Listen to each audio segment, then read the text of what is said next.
जय श्री ओम नमः सिद्धेभ्यः। जय श्री ओम नमः सिद्धेभ्यः। सर्वमंगलमांगल्यं सर्वकल्याणकारकं प्रधानं सर्वधर्माणां जैनं जयतु शासनम्। पंच परमेष्टि भगवान की आचार्य श्री गुरुवर कुंद कुंद महाराज के आचार्य श्री गुरुवर विद्यासागर महाराज के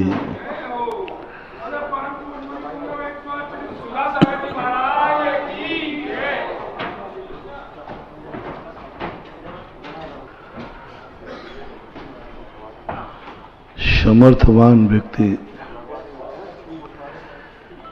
यदि अहंकारी हो तो ज्यादा नुकसान नहीं है। असमर्थ व्यक्ति यदि अहंकारी हो तो बहुत ज्यादा नुकसान है। वह उसे झुकने की जरूरत नहीं है जो पूर्ण समर्थ है। झुकना उसे है जो पूर्ण असमर्थ है। भगवान किसी के सामने नहीं झुकते हैं क्योंकि वो पूर्ण समर्थ है। जैसे जैसे व्यक्ति बड़ा होता जाता है उसके झुकने के आइटम कम होते जाते हैं। जैसे जैसे बड़ा हो जाता है, ये प्रकृति का नियम है और व्यवहार का नियम है। जितने बड़े होते जाओगे झुकने के आइटम कम होते जाएंगे और जितने तुम छोटे रहोगे उतना ही तुम्हें झुकना अनिवार्य है। घर में भी व्यक्ति सबसे छोटा रहता है तब वो सबके सामने झुकना उसको अनिवार्य है क्योंकि वो सबसे ज्यादा छोटा है। झुकना इसलिए नहीं है कि वो छोटा है, झुकना इसलिए है कि वो असमर्थ है। झुकना इसलिए है कि उसे आशीर्वाद की जरूरत है। झुकना उसे इसलिए है कि उसे चरणों की धूल की जरूरत है। छोटा बना ही इसलिए है। कोई भी व्यक्ति छोटा बन के जन्मता है, पूर्व भाव में कोई उसने खोटा कार्य किया था, किसी का अपमान किया था, बड़ों का अपमान किया था, बड़ों के सामने अहंकार दिखाया था। कर्म ने उसे सबसे छोटा बना दिया। छोटा बनाने का अर्थ ये नहीं है कि तुम्हें दंडित किया गया है, तुम्हें सुधरने का मौका दिया गया। कल मैंने बात कही थी, किसी भी सजा को आप ये मत माने कि हमें दंडित किया गया, ये माने कि हमें सुधरने का मौका दिया गया, सचेत किया गया। चाहे वो कर्म हमें दुख दे, कर्म भी यदि हमें दुखी करता है तो हम कर्मों को कोसे नहीं। आप लोगों की जितनी भक्तियां मैंने देखी कर्मों को कोसने वाली लिखी हैं। कर्म दुष्ट है, मन माने दुख देता है, किसी से डरता नहीं है। ये जो भक्तियों में आता है आप लोगों की, भगवान के सामने जो आप कर्म की शिकायत करते हैं कि हे भगवान मन माने दुख दे, काहू से नहीं डरे जी, बिन कारण जगबंद, दुष्टन देव निकाल, साधन खो रख लीजिए। ये पंक्तियां पढ़ करके लगता है कि हम बहुत पीछे हैं अभी भक्तिवाद के लिए। तत्व दृष्टि जब प्रकट हो जाती है, वो कर्मों से भी कहता है, कर्म तू मुझे दुखी नहीं कर रहा है, तू मुझे सुधरने का मौका दे रहा है। हे कर्म, तूने मुझे गरीब नहीं बनाया है, मेरी अय्यासी का सबक सिखाया है कि मैंने पूर्व भाव में कितनी अय्यासी की, कितना धन दौलत था, हमने उसका दुरुपयोग किया, तो तूने गरीब बना करके मुझे शिक्षा दी है। तुझने इतना पापी था मैं, इतना धन दौलत था मेरे पास, फिर भी मैंने धन दौलत का सदुपयोग नहीं किया, पापों में लगा, अय्यासी में लगाया, व्यसनों में लगाया। लोकोदय तीर्थ जैसे तीर्थ बन रहे थे, हमने उसमें कोई भी देने का भाव नहीं किया। लक्ष्मी का अभिशाप सबसे खतरनाक अभिशाप होता है, पुण्य का अभिशाप सबसे खतरनाक होता है। जो वस्तु तुम्हें जितनी प्रिय लग रही है, वह उतना ही खतरनाक अभिशाप देते। अपनों का अभिशाप, अपने पुण्य का अभिशाप, अपनी आंख का अभिशाप, अपने कान का अभिशाप, अपने मुख का अभिशाप, अपने हाथों का अभिशाप, अपने पैरों का अभिशाप, अपने परिवार का अभिशाप, अपने धन दौलत का अभिशाप, अपने मकान का अभिशाप, अपने घोड़ा गाड़ी का अभिशाप, जो जो तुम्हारी जिंदगी में अच्छी चीजें हैं, मंदिर का अभिशाप, भगवान का अभिशाप, गुरुओं का अभिशाप, नमोकार मंत्र का अभिशाप, जो जो चीजें तुम्हें अच्छी लग रही हैं, तुम जिन्हें अच्छी मानते हो, उनकी महिमा तो तुमने बहुत बार सुनी, बहुत बार सुनी। तुम्हें लाभ भी बहुत होता है, बहुत अच्छी है, लेकिन इसका साइड इफेक्ट तुम्हें ज्ञान न होने से तुम्हें ये इतना ज्यादा रिएक्शन कर जाता है। ये पुण्य, ये मंदिर, ये भगवान, ये गुरु, ये सब पुण्य का वैभव, ये धन दौलत, ये बहुत महान भाव, बहुत करंट है। 11 kV के से भी ज्यादा खतरनाक है।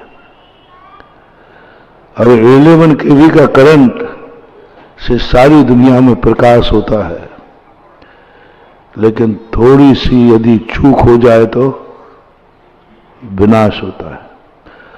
तुम कहो कि 11 kV नहीं बिछाओ, तो बिछाओगे तो अंधेरा रहेगा, बिछाना तो पड़ेगा।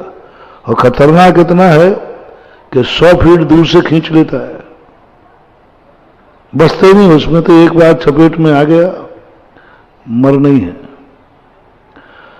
अंधेरे में रहने वाला व्यक्ति फिर भी बच सकता है,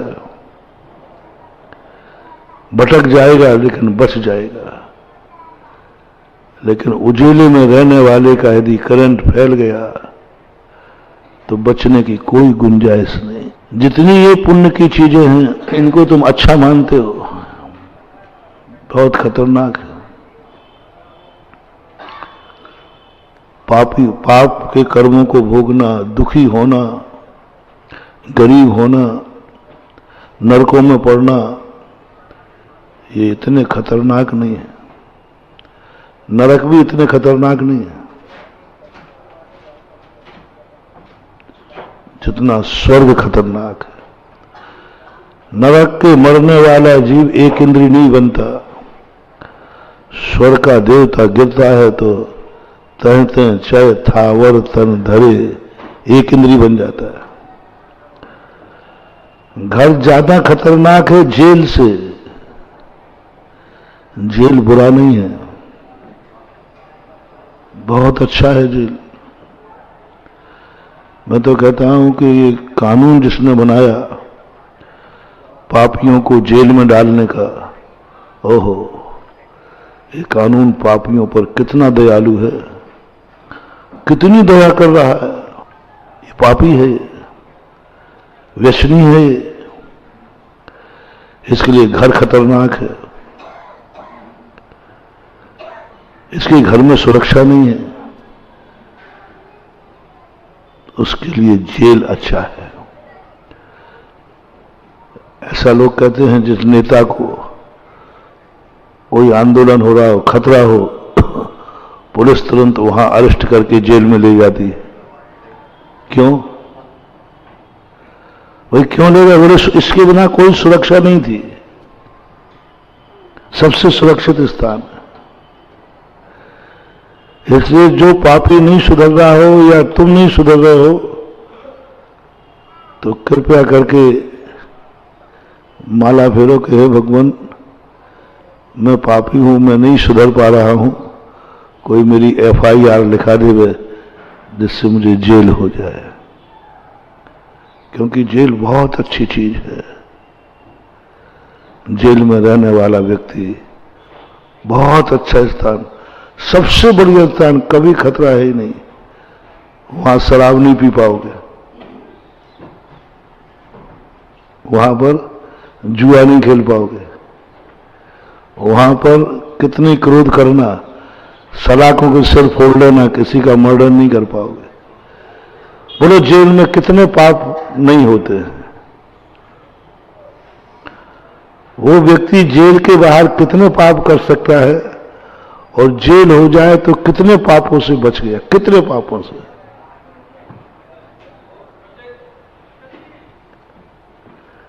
जेल कितने पापों से बचाता है और वही व्यक्ति बाहर रहे तो कितने पाप कर सकता है। हिंसा कर सकता है बाहर रहने वाला, गुस्सा आ जाए तो निपटा दे। झूठ मायाचारी दूसरों को ठग सकता है कि नहीं? अच्छा, चोरी चपाटी कर सकता, व्यभिचार कर सकता है, परिग्रह तो जोड़ते ही है। अब जेल में बोलो, जेल में व्यक्ति हिंसा कर सकता है, मर्डर, बड़ा पापी हो तो उसको एक कोठरी मिलती है, दूसरा उसमें होता ही नहीं, तीसरा वहां किसको ठगोगे? किसको ठगोगे? मायाचारी खत्म, जेल की कोठरी बंद है, कोई मायाचारी नहीं कर सकते, कोई झूठ बोलने को कोई है ही नहीं, बोलोगे क्या? मौन व्रत पलता है बढ़िया, किससे बोलोगे? बोलो, कोठरी में बंद कर दिया, काली कोठरी में। जितने बड़े बड़े पापी होते हैं इनको जेल इसलिए बनाया, कानून को धर्म कहा। तो मैंने कहा जेल में कैसा धर्म होगा? तो मैंने सोचते तो रहे, मैंने कहा जेल तो सबसे बढ़िया स्थान है, जो बाहर नहीं सुधर सके वो जेल में सुधरेंगे। कोई झूठ नहीं बोलना, बोलने को कोई है ही नहीं, मायाचारी नहीं, ठगी छूट गया। चोरी किसकी करोगे? हैं? जेल में चोरी, जेल में कितनी चोरियां होती हैं, काहे की चोरी करोगे? है ही नहीं। अच्छा, वहां कोई व्यभिचार, स्त्रियां है ही नहीं, पुरुष है ही नहीं, कोई गलत है ही नहीं, व्यभिचार से बच गए। परिग्रह जोड़ने की जो आदत थी तुम्हें, एन कैन प्रकारण, अब क्या जोड़ोगे? सातों व्यसन से मुक्त। जेल में व्यक्ति यदि सही जेल है तो जेल में सातों व्यसन नहीं होते, शिकार है नहीं, मद्य मधु मांस है नहीं। जेल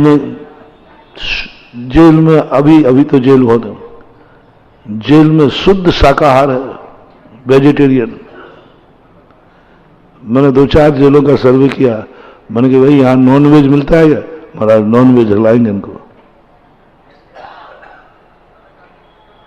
आप, मुझे याद नहीं है, जेल में नॉनवेज नहीं है, शाकाहारी होता, वेज ही होता है। ओहो, सबसे बढ़िया कोई शुद्ध स्थान है शाकाहार का, जेल है। देखो, मैं जो सिद्ध करता हूं तुमसे हाँ कहलवा लेता हूं, क्योंकि देखो मुझे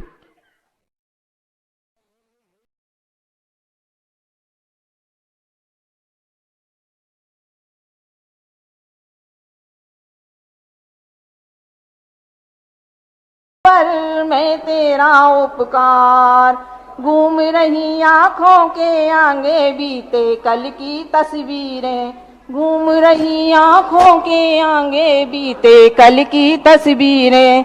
सच लगता है सपना अपना गुरु सामने है मेरे, सच लगता है सपना अपना गुरु सामने है मेरे। गुरु ही मेरा कल है, गुरु ही मेरा कल थे, कैसे भूलूं गुरुवर मैं तेरा उपकार।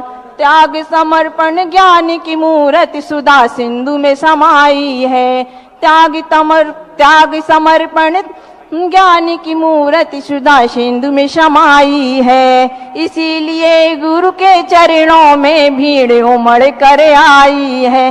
कभी उतर न पाए कर्जा, कभी उतर न पाए कर्जा, चाहे लूं जन्म हजार, कैसे भूलूं गुरुवर मैं तेरा उपकार।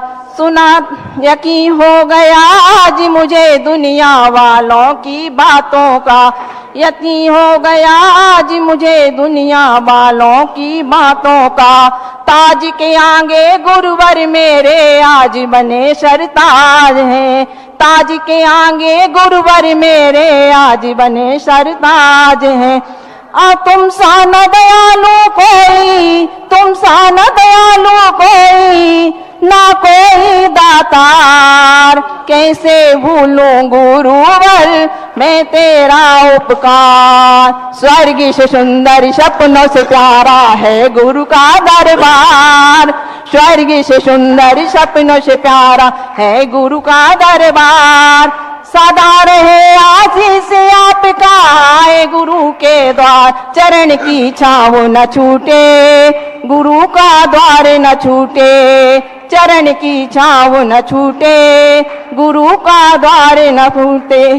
करते हैं मेरे गुरुवर मेरा नाम हो रहा है, करते हैं मेरे गुरुवर मेरा नाम हो रहा है। बस बस, अनेक भजन नहीं, एक भजन गाएगा।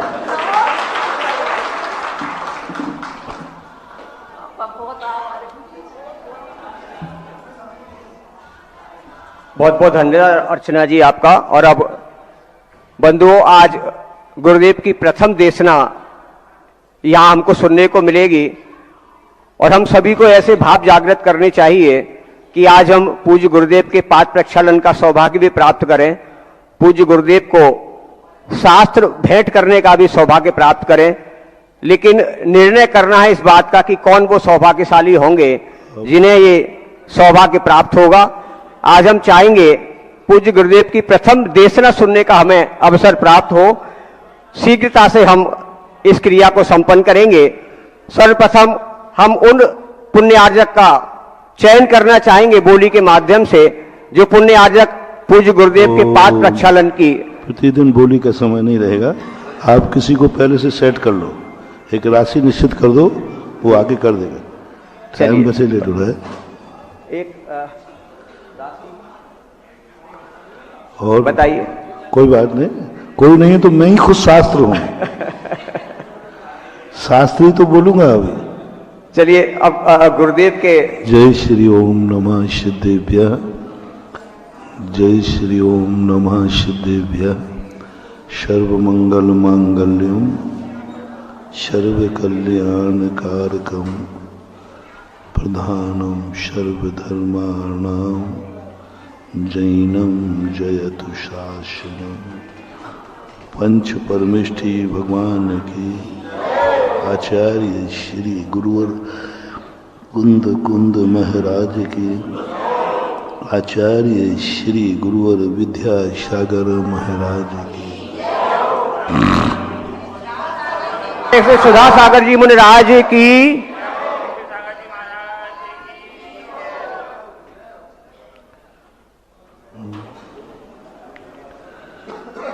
कोई भी व्यक्ति, कोई भी द्रव्य जब नियत को स्वीकार कर लेता है तो उसे कोई पुरुषार्थ नहीं करना पड़ता, क्योंकि उसने मन बना लिया है कि मुझे कुछ नहीं करना, जो मेरी जिंदगी में नियत है वह मुझे स्वीकार है। कुछ भी नहीं करना, नियत को स्वीकार करना। नियत हमें दुख देवे, नियत हमें सुख देवे, नियत को स्वीकार करो। जो जिस समय जैसा हो रहा है, जिस समय जैसा होगा, हम उसको एक्सेप्ट करेंगे, स्वीकार करेंगे। हम किंचित बात भी मन में विकल्प नहीं लाएंगे। हम मन को बिल्कुल शांत चित्त होकर के नियत को स्वीकार करेंगे। जन्म हो या मृत्यु,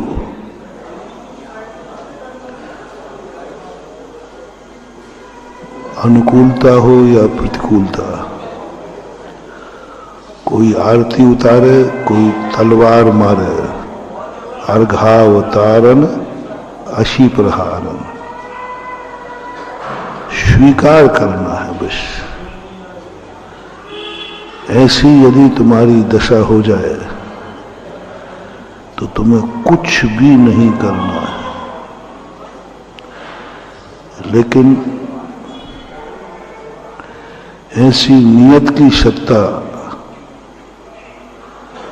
तुम होश पूर्वक तो नहीं कर पाओगे, तुम्हें बेहोश करना पड़ेगा। होश में तो तुम चीख पड़ोगे, होश में तो तुम नाच पड़ोगे।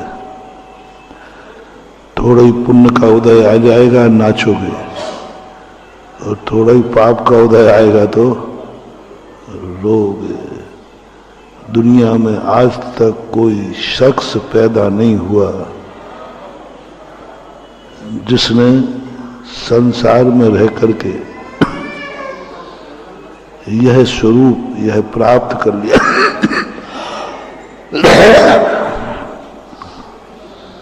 कभी कुछ कदाचित होगा भी तो 48 मिनट को होगा। उसके बाद तो वो या तो परमात्मा बनना पड़ेगा और या फिर उसको दुख भोगना पड़ेगा। कर ही नहीं सकते, क्योंकि नियत तो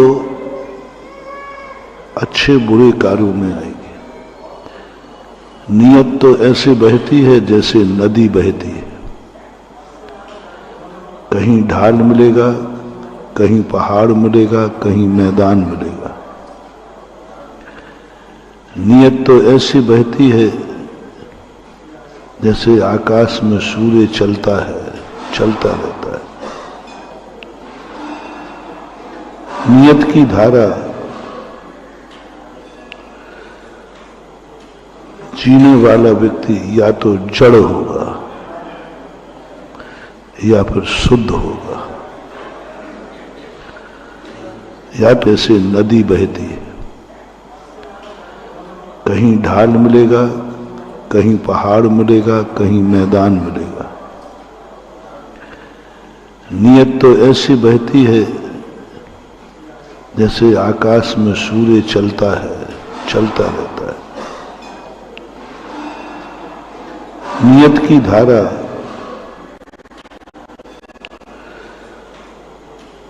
जीने वाला व्यक्ति या तो जड़ होगा या फिर शुद्ध होगा। या तो पूर्णतः शुद्ध है और या पूर्णतः जड़ है, जिसे संवेदन ही नहीं होता। और यदि आप लोगों को ये नियत पे जाना है तो होश पूर्वक तो आप सहन नहीं करोगे, आपको बेहोश करना पड़ेगा।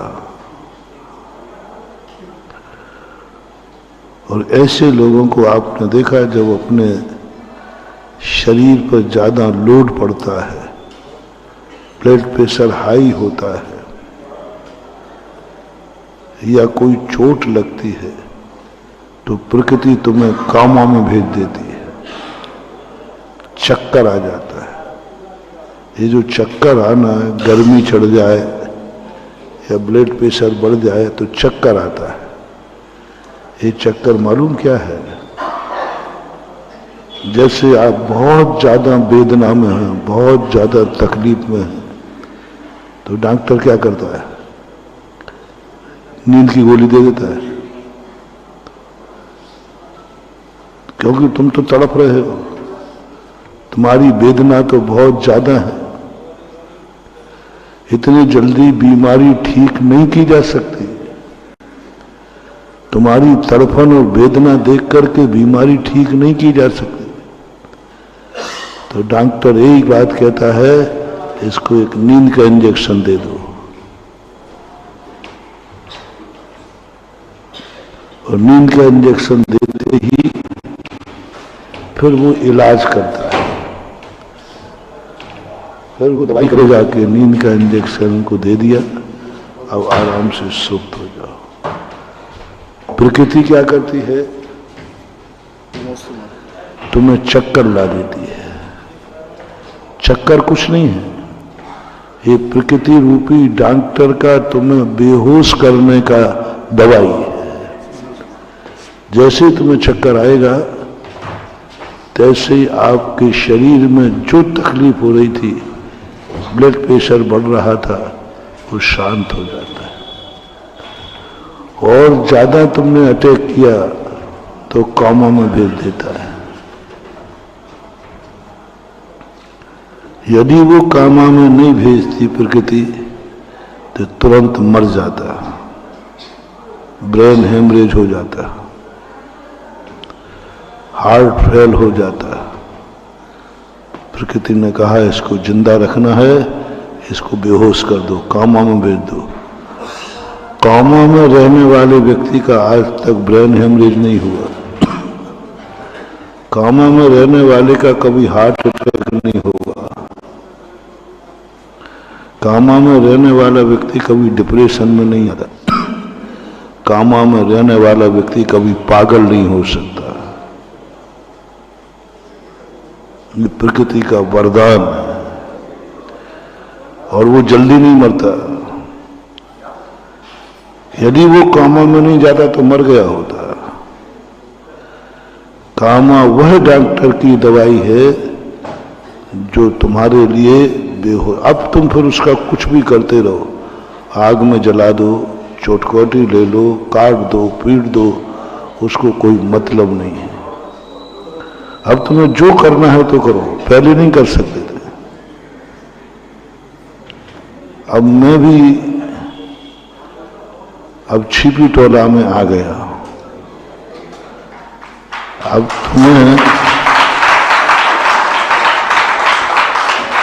तुम्हारे लिए मैं पूछ रहा हूं, नियत के भरोसे चलना है। जो कुछ भी जिस समय जैसा जहां होना है वह मुझे स्वीकार है, मैं कुछ भी नहीं करूंगा। अच्छा होवे तो और बुरा होवे, मुझे तो कुछ नहीं। खाने को मिल जाए तो खा लूंगा, और नहीं मिले तो भूखा रह जाऊंगा। कामों वाला यही है ना, कोई खिला देवे तो, और नहीं खिलाए तो वो तो खाने की स्थिति में है ही नहीं। कोई दे देगा तो खा लेगा, नहीं खाएगा तो भूखा रहेगा। पी नहीं सकता, खा नहीं सकता, देख नहीं, कुछ नहीं कर सकता। वो नियत की स्थिति में जानता है। यदि आप लोग ये चाहते हैं, हिम्मत हो, तो ये बात कहो कि हमें कुछ नहीं चाहिए महाराज जी, हमारी तो जिंदगी जैसे चल रही है वैसे चलने दो, हम तो सुख और दुख भोगने को तैयार हैं, हमें कोई फर्क नहीं पड़ता। इतनी हिम्मत तुम कह तो दोगे, लेकिन तुम सहन नहीं कर पाओगे। तो कर्म ऐसा रुलाता है, ऐसा गड़बड़ कर देता है, सहन नहीं कर पाओगे। अंत में तुम्हें बेहोश करना पड़ेगा।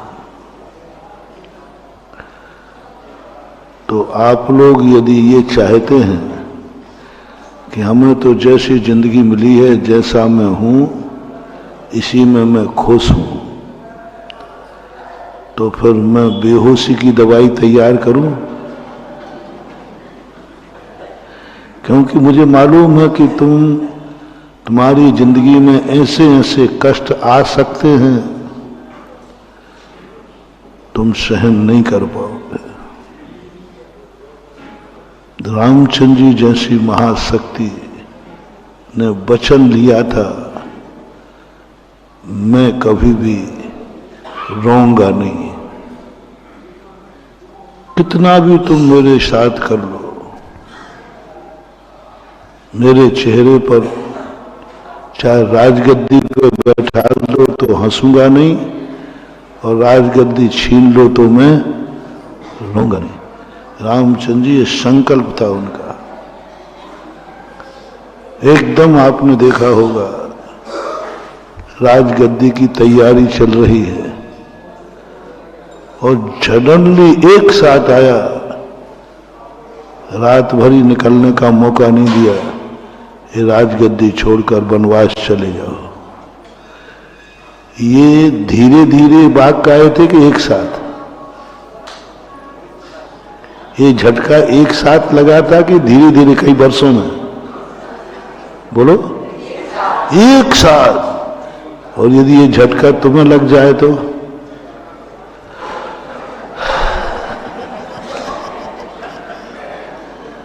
चेहरा उतर जाएगा, क्या स्थिति बन जाती है। राजगद्दी जाते समय अब देखो क्या हालत हो रही है एमपी की और राजस्थान की। जिसके बल पर जीता, जो जीत के आया, चुनाव के पहले पद ले लेते तो इतना दुख, जीतने के बाद 17 साल तक मुख्यमंत्री रहा, उसके बावजूद साइड में खड़ा हो जा भाई, साइड में ना चला। उस समय चेहरा देखने लायक होता है, अंदर की नीयत चेहरे पर कितनी प्रयास करो झलक जाती है। ऐसी स्थिति में रामचंद्र जी जैसी महाशक्ति कह दिया, नहीं मैं नहीं रहूंगा, और रोए भी नहीं। राजगद्दी की तैयारी कर रहे थे तब भी मुस्कुरा रहे थे, और वनवास गए तब भी मुस्कुराते हुए गए। उन्होंने नियत को नकार दिया, बोले हे नियत, हे किस्मत, तुझे जो कुछ करना है कर, मैं रोने वाला नहीं हूं। कर्म कहता है रामचंद्र जी, आप दुनिया के भगवान हो, स्वयं में भगवान हो, मेरे से पंगा मोल मत लो। बोले क्या करेगा तू? मैं ज्ञानी हूं, मैं सम्यक दृष्टि हूं, मेरी आत्मा की अजर अमर अविनाशी है, तो मेरा कुछ भी नहीं बिगाड़ सकता है। राजगद्दी ले रहा है, ये ले ले, मुझे क्या फर्क पड़ता है। हे पकड़ राजगद्दी। कर्म ने कहा देख राजगद्दी छीन रहा हूं। बोले छीन ले, क्या पड़ता है, राजगद्दी मेरी जिंदगी नहीं है। कितने लोग हैं जो बिना राजगद्दी के जी रहे, राजा तो एक ही बनता है ना। रामचंद्र जी नहीं घबराए, सारी अयोध्या रो पड़ी, लेकिन रामचंद्र जी की मुस्कान एक समय किंचित मात्र भी नहीं आया। बोले क्या फर्क पड़ता है, सम्यक दृष्टि का ही लक्षण होता है। आकस्मिक जो विपत्ति आती है, एक 7 भयों में एक आकस्मिक भय होता है। उस आकस्मिक भय का अर्थ है नहीं कि कोई पीछे से हाथ रखे और अपन बिदक जाए, ये भय तो रहेगा। एकदम अभी कोई आवाज आ जाए तो अपन सब, ये भय का चर्चा नहीं हुआ। भय का अर्थ है आश्चर्य। कितनी भी घटना घट जाए, सम्यक दृष्टि को आश्चर्य नहीं होता। अच्छा ऐसा भी होता है क्या? तो रामचंद्र जी कोई आश्चर्य नहीं हुआ, देखो तुम्हारी राजगद्दी छीनी जा रही है। बोले क्या पर पड़ता है, ये तो इस सृष्टि का स्वभाव है, छीन रहे, ये तो पुण्य पाप फल माई, हरख बिलखो मत भाई। अच्छे दिन आए तो भी कर्म से आए, बुरे दिन आए तो भी कर्म से आए, दोनों कर्म है। ज्ञानी यही विचार करता है, अच्छे दिनों में फूलता नहीं, बुरे दिनों में रोता नहीं। अच्छे दिन आते हैं, मैंने अभी विगत दिनों में कहा ना, तुम्हारे धर्मात्मा होने की पहचान क्या है? तुम धर्मात्मा हो। तुम मंदिर आ रहे हो इसलिए धर्मात्मा की निशानी नहीं है। तुम महाराज की प्रवचन सुन रहे हो, ये धर्मात्मा की निशानी नहीं है। धर्मात्मा की निशानी वो है कि जितना जितना धन बढ़ता जाए, जितना जितना संसार बढ़ता जाए, उतना उतना उसका धर्म बढ़ना चाहिए तो होगा। हर चीज में लगा लेना। शरीर है, जितना जितना शरीर स्वस्थ रहेगा, दुख के दिनों में नहीं कह रहा हूं, जितना जितना शरीर स्वस्थ रहेगा उतना उतना वह धर्मात्मा बनता जाएगा। शरीर की निरोगता जैसे जैसे बढ़ी, निरोगी होकर रोगी जैसी जिंदगी जियो। जैसे रोगी शरीर से कमजोर व्यक्ति भोगों को नहीं भोग पाता,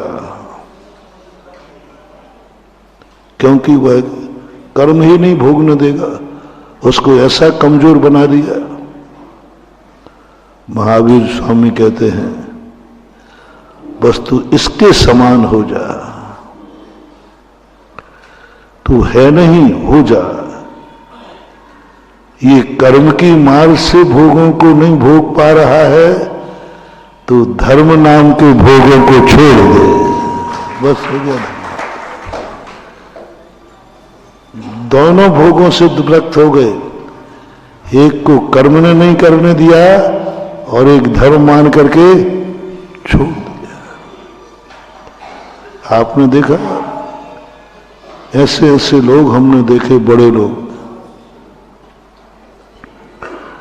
जो 6 रसों में से एक भी रस नहीं खा पाते,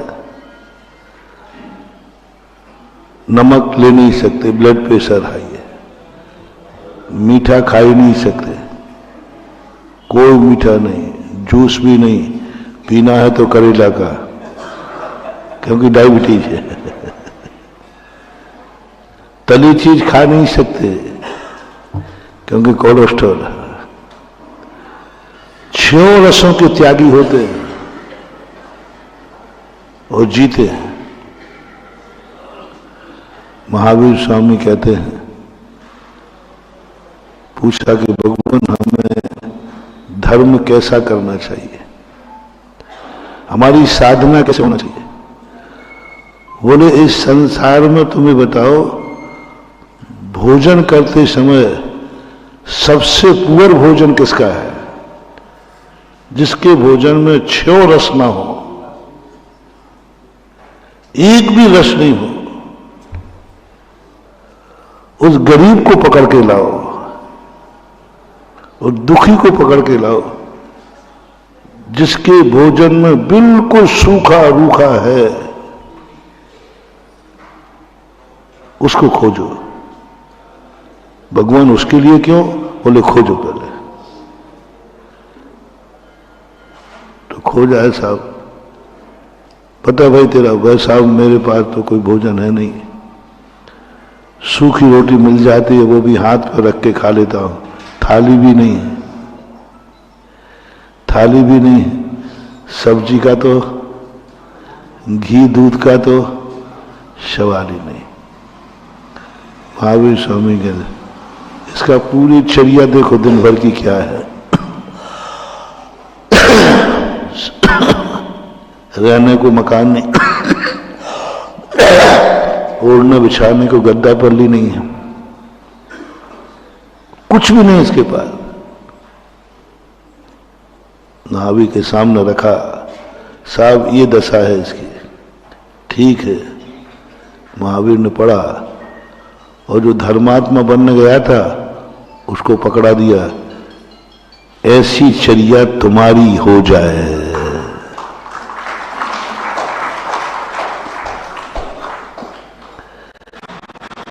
जो ये कर्म करा रहा है वैसा तू धर्म मान के कर, धर्म मान के नीरस भोजन कर, धर्म मान के हाथ पे भोजन कर। ये गरीब कर रहा है ना हाथ पे, गरीब लोग देखे ना, मजदूर लोग कैसे भोजन करते हैं, हाथ पे रख के करते, थाली यही पे। महावीर ने अपने फॉलोवर से कहा, जो जो दशा इसकी कर्म करा रहा है उसी उसी दशा को तू धर्म मान के कर, बस यही धर्म है। अपन तो इसलिए गए थे महावीर स्वामी के, यार भगवान महावीर स्वामी चक्रवर्ती के भोग दिलवा देंगे, है ना, बड़ा वैभव संपदा दिलवा देंगे, और कहेंगे ठीक है बेटा धर्म आशीर्वाद देता हूं, चक्रवर्ती भव, सौ धर्मेंद्र भव। महावीर स्वामी ने तो कौन सी लिस्ट पकड़ा दी? ये सबसे गरीब है, इसको सर्दी से बचने का कोई कोट नहीं इसके पास, कोई रजाई नहीं, कोई गद्दा नहीं, खाने को थाली नहीं, नीरस भोजन है, बस ऐसी दशा तू कर ले। भगवान क्यों? ये तो कर्म का मारा है, मैं थोड़ी कर्म का मारा हूं, मेरे पास तो सब कुछ है, थाली भी है, घी भी है, दौलत भी है, रजाई भी है, गद्दा है, 18 करोड़ घोड़े हैं, 84 लाख हाथी हैं, 18 करोड़ 360 रसोइया बनाने वाले सब है, तो मैं क्यों? बोले बस धर्म और कर्म दोनों, कर्म की मार से जो हुआ है ऐसा तू धर्म की मार से हो जा, बस यही धर्म है।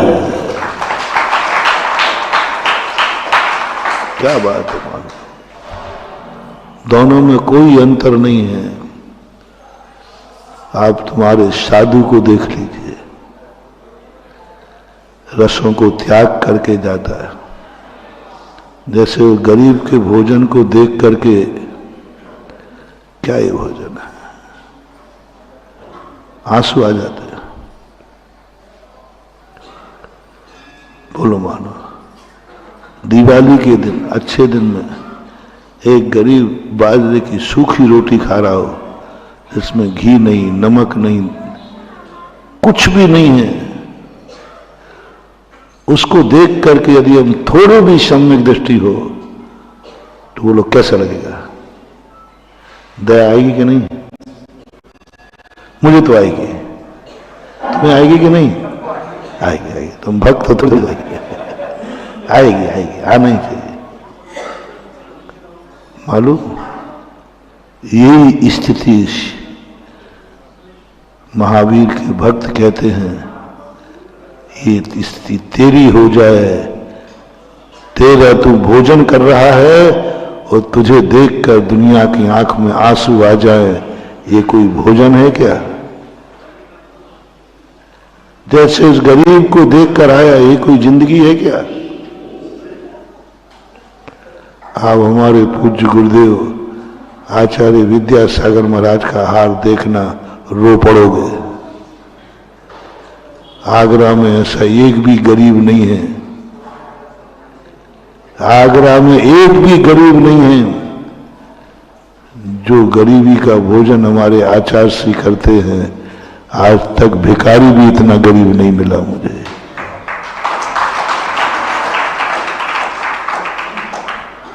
बोलो, आज संसार में सबसे बड़ा धर्मात्मा कौन है पृथ्वी पर? बोलो। हमारे गुरु है इसलिए नहीं, अपने अंदर से बोलो। आचार्य गुरुदेव पूज्य विद्यासागर महाराज सबसे बड़े आचार्य, विश्व वंदनीय है, श्रेष्ठ है, ज्येष्ठ है। जिनके भक्त कितने हैं? अरे सारा 3 लोग ही भक्त है। उनकी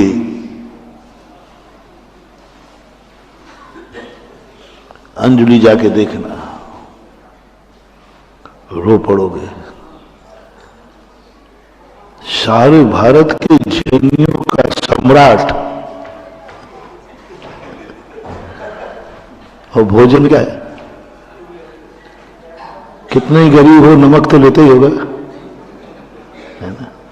उस भोजन में तो नमक भी नहीं है, मीठा भी नहीं है, घी भी नहीं, तेल भी नहीं, दूध भी नहीं, हरी भी नहीं, और काय पे ले रहे हैं? थाली भी नहीं। फिर भगवान कहते हैं, तो भगवान ये तो क्या हुआ? धर्म को करूब को तुमने एक कर दिया।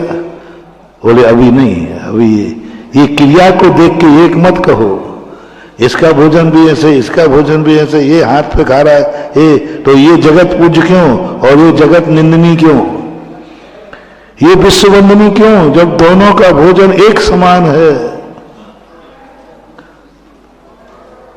दोनों का, तो ये जगत निंदनीय है और ये जगत वंदनीय क्यों?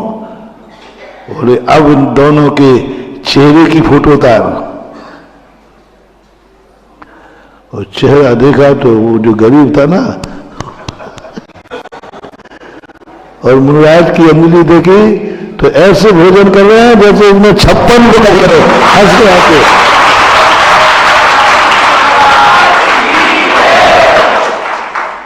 ओहो, ले तप बड़ा वन हेतु नहीं तन पोस दे तज रसन को। मात अपने तप को, अपने शरीर को जितना जरूरी है उतना ले लेते हैं, कोई और मुस्कुराते हुए। बस जो अपने धर्म की मार से जो गरीबी आती है उसको मुस्कुराते हुए जो झेल लेते हैं वे विश्व वंदनीय हो जाते हैं।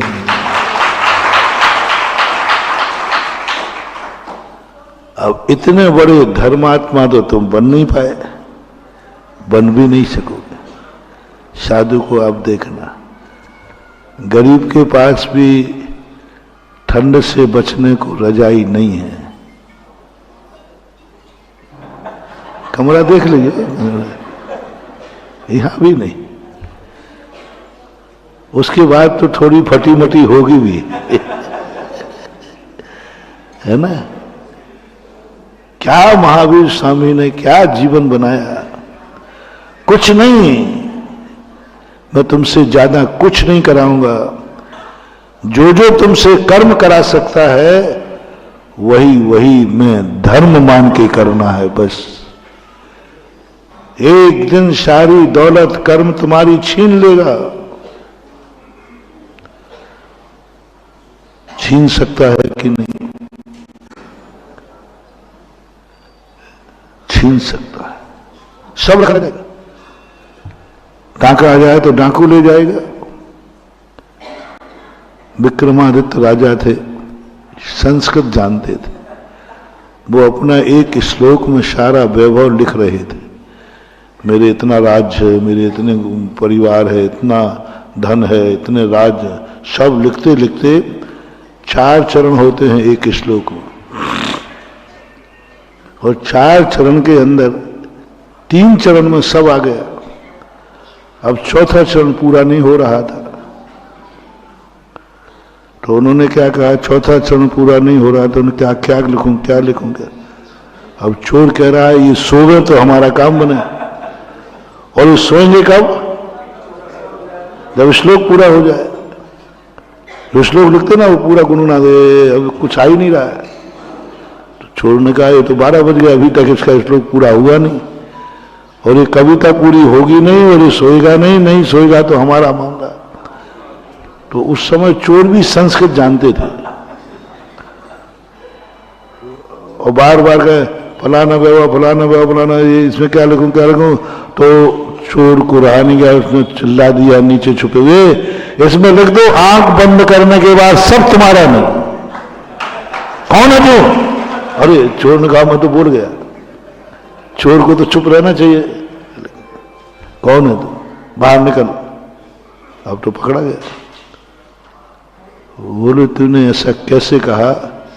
ये सारा वैभव आंख बंद होने के बाद तुम्हारा नहीं। कौन छीन सकता है मेरा सारा वैभव? अरे राजा साहब यही सत्य है। बोले तुम्हारी आंख बंद हुई तो मैं ले जाऊंगा, और स्थायी बंद हुई तो यही रह जाएगा।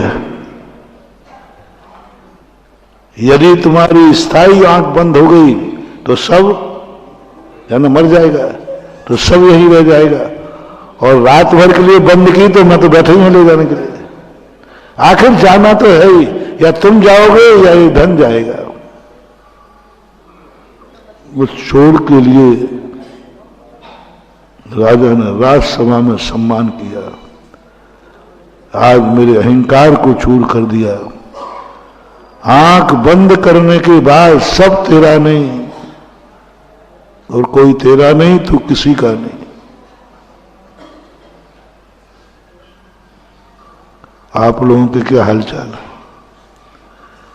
सब लेके जाओगे? नहीं लेके जाओ तो कोई बात नहीं।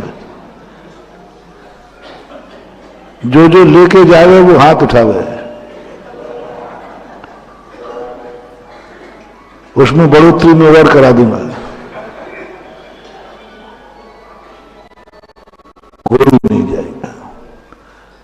महावीर स्वामी कहते हैं बस यमराज की मार से सब व्यक्ति यही छोड़ जाते हैं, तो यमराज के पहले धर्म मान के सब यहीं छोड़ के निकल जा भगवान को। हो गया शादी। धर्म कोई बड़ी चीज नहीं है। कर्म सब छुड़ाएगा, तू पहले छोड़ दे। कर्म तेरा सब परिवार छुड़ा देगा, तू जीती जी छोड़ दे। महावीर की जो दीक्षा है ना वो स्वाभिमानी है। स्वाभिमान, महावीर मान के विरोधी है, स्वाभिमान के बड़े समर्थक हैं। बोले क्या कर रहा है तू? जिस घर में तेरा जन्म हुआ, जो घर तूने बनाया, एक दिन इसे ही तेरे घर से तुझे निकाला जाएगा। 4 लोग अर्थी पे बांध के निकालेंगे। कितना जिएगा तू? पहले बेटा बनता है, फिर पिता बनता है, फिर दादा बनता है, फिर दादा से परदादा, परदादा से सरदादा, और अंत में करदादा। करदादा 4 लोग तुझे बेश्रम बन के निकालेंगे। तेरा खुद का मकान, तेरे परिवार के लोग तुझे खुद निकालेंगे। तू इतना बेशरम है क्या? तेरे मकान से तुझे निकाला जाएगा और वो तेरे बेटे निकालेंगे। जिस शरीर से तूने बेटों को जन्म दिया है, वही बेटा तेरे शरीर को आग लगाएंगे। ऐसा अपराध मत कर। तो क्या करूं, क्या करूं? जिस घर को मैंने नागल किया है, लो स्वाभिमानी सुनो, जैन दर्शन का रहस्य सुनो। मोक्ष के लिए तो है ही ये साधन, लेकिन संसार के लिए देखो। जिस घर में मैंने जन्म लिया है, जिस घर का मैंने नागल किया है, जिस घर की मैंने पूजा की है, इस घर को मैं मरघट नहीं बनाऊंगा। इस घर में मैं नहीं मरूंगा। सम्यक दृष्टि जीव, आसन्न भव जीव घर का नागल करता है, जन्म लेता है, लेकिन घर में मरता नहीं है।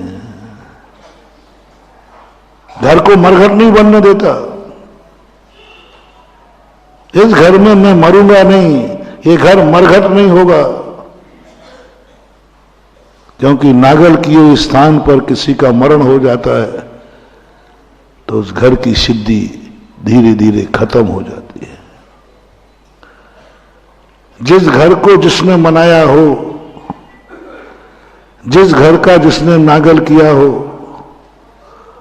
उस घर में उसी व्यक्ति की मौत होना आने वाली पीढ़ी के लिए बहुत खतरा है, बहुत अपशकुन है। क्योंकि इसमें वही व्यक्ति मरा है जिसने मकान बनाया, जिसने नागल किया था, वही मरा है। अब वो आने आने वाली पीढ़ी को सिद्धिदायक नहीं होगा, कहीं ना कहीं परेशान करेगा वो। क्योंकि मरघट वास्तु के अनुसार मरघट की भूमि, मरघट का मकान, मरघट का आवास कहीं ना कहीं से दुख देगा। वास्तु कहती पहले ये बताओ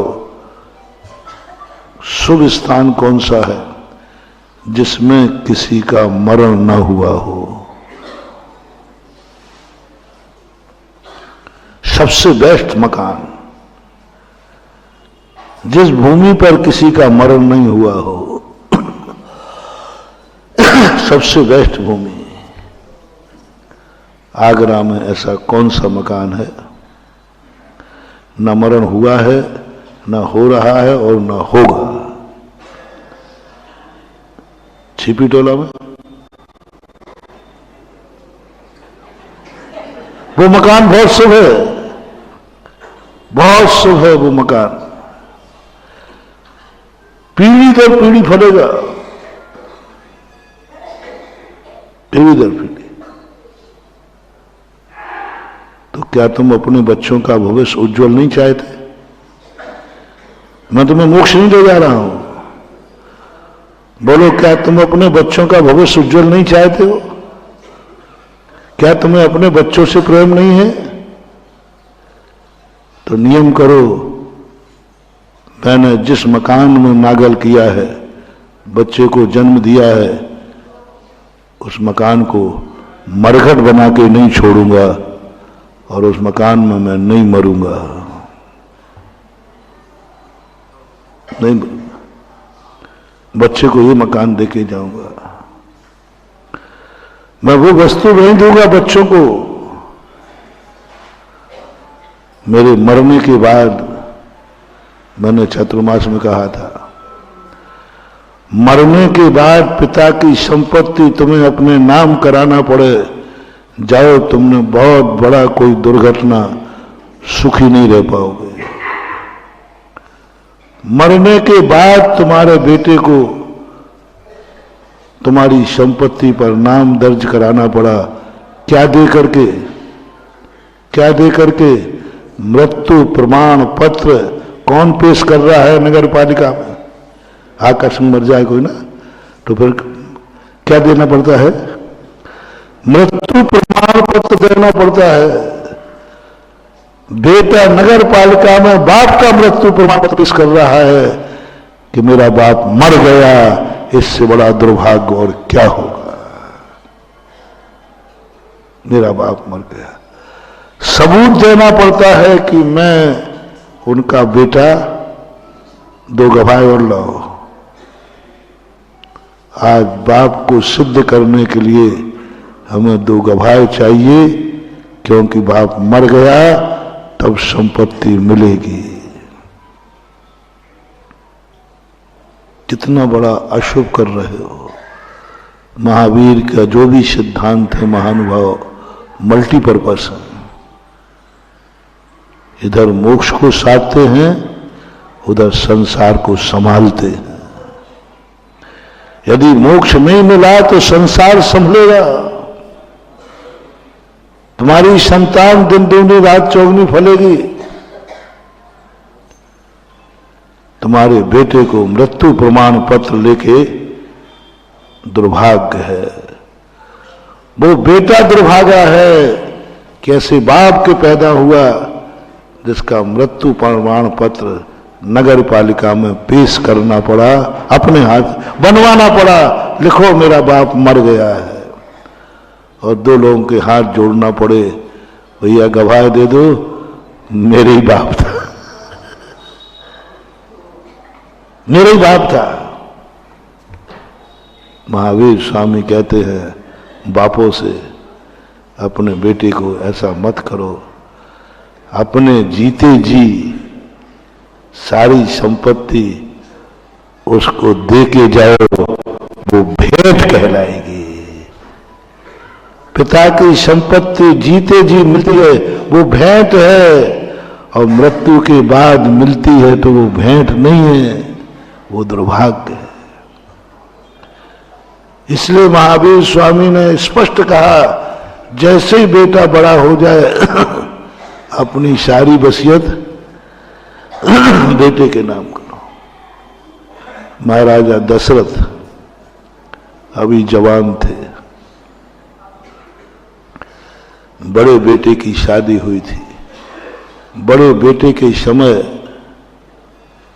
कितनी उम्र होती है बाप की, पिता की? बड़ा बेटा शादी का हो जाए तो पिता की क्या उम्र मान लें? 45-50। यही दशरथ जी की उम्र थी और रामचंद्र जी को राजगद्दी देने का। पिताजी आप अभी, आपकी उम्र क्या है? आपकी उम्र क्या है? आप राजगद्दी सौंप रहे हो? अभी युद्ध लड़के आए हैं, अभी आए हैं और आप कैसे सौंप रहे हो? बोले बेटा मैं तो महत अपने पूर्वजों की वसीयत जब तक रखेगा जब तक तू पैर पे खड़ा नहीं हुआ। और ये रघुवंश है, यहां नकली राजा नहीं बना जाता।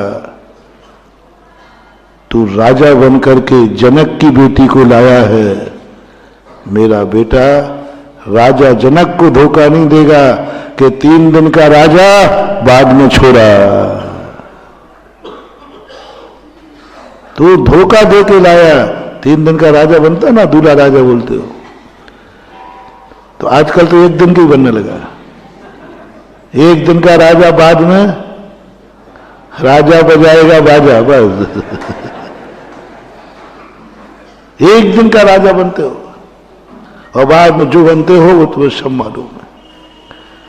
क्षत्रिय कुलीन जो होता है वो झूठा राजा नहीं बनता। उसका बाप कहता है झूठे राजा नहीं। जनक की बेटी तू राजा बन के लाया है।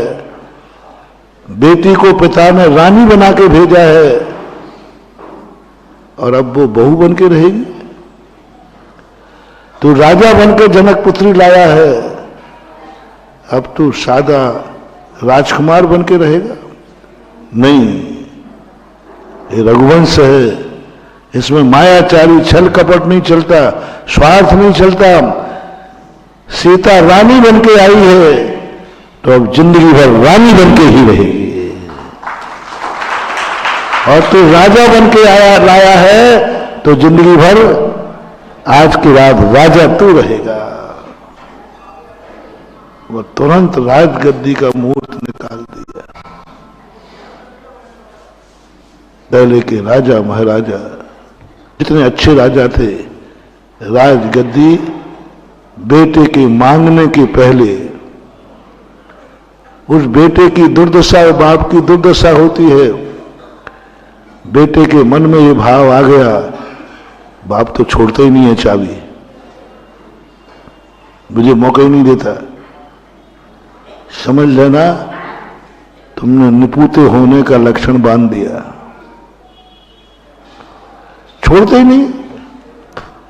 एक बार भी पिता को बेटे को भाव आ गया, क्या कर रहा है, अच्छे बेटे की, शराबी जुआरियों की नहीं कह रहा हूं, उनको तो देनी नहीं चाहिए, मैं तो एक अच्छे बेटे का लक्षण बता रहा हूं।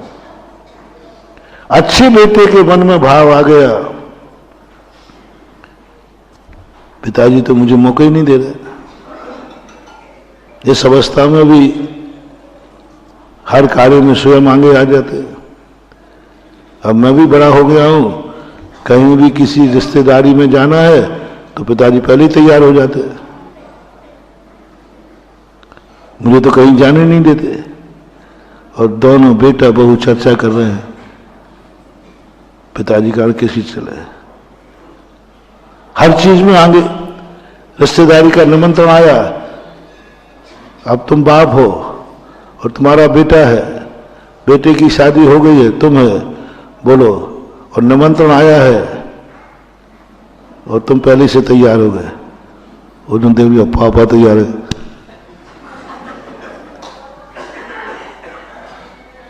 बहुत बड़ी दुर्भाग्य। बेटे ने ये मन बना लिया, देखो पापा तैयार है, मैं कैसे जाऊं, जाए दुर्जन थोड़ी जाना है। आपको बहुत बड़ा अभिशाप लग गया बेटे का,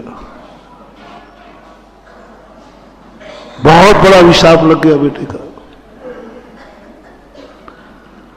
जब कहीं व्यवहार में भी जाने की बात आए और बेटा बराबरी का हो गया तो बेटा न कह पाए, उसके पहले पिता कहे बेटा अब तू जाना शुरू कर। नहीं पापा अभी तो आप, नहीं बेटा अब तू जाना शुरू कर, जाओ, तुम्हें ऐसे बेटे मिलेंगे एक दिन तुम्हारी गोदी में तीर्थंकर खेलेंगे। बेटे को तुम सम्मान नहीं दिलाना चाहते, और बेटा चला भी तो जाए तो तुम्हें बुरा लगा, अभी मैं मर गया था क्या, मर गया था क्या। देखो आजकल के छोरे हैं, हम घर में बैठे हो, वो देखो सूट पहनकर शादी में चला गया, मैं तो मर गया हूं ये मान लिया, बहुत झगड़ा करोगे तुम। मैं जो कुछ बोलता हूं प्रैक्टिकल बोलता हूं, कहो तो यही आजमा लो, बोलो, बोलूंगा तो सही, अब आ गया है तो। सभी पिताओं से पूछता हूं, बेटा आपका बड़ा हो गया, आपका कमाने भी लगा है और आप भी कमाते हैं, और बेटा तुम्हारे बिना पूछे, किसी को नहीं बताया, एकाएक उसके मन में अच्छी बड़ी बोली लेने का भाव आ गया और ले ली, बोल दिया गया, क्योंकि वो प्रवचन ही ऐसा हुआ था। मेरे प्रवचन ऐसे होते हैं, उसको भाव आ गया, उसके इतने भाव भीग गए, इतने भाव भूग गए कि वो पिता को भूल गया, माँ को भूल गया, पत्नी को भूल गया, परिवार को भूल गया, बेटों को भूल गया। बस एकाएक इतना जम के प्रवचन हुआ कि बोली बोल रहे थे, मैंने कहा ठीक है लगाओ 1 करोड़, 1 करोड़ की बोली लगा दी और उसी के नाम टूट गई। अब तुम यहां थे ही नहीं, और मान लो थे भी तो पीछे बैठे थे, और फिर जब वो खड़ा हुआ कि इसके नाम बोली टूटी है, और तुम पीछे बैठे थे और तुम खड़े, वो खड़ा हुआ। अब बताओ रे छिपी टोला वालों, कैसा लगेगा? बताओ, झूठ बोले कौआ काटे। कैसा लगेगा?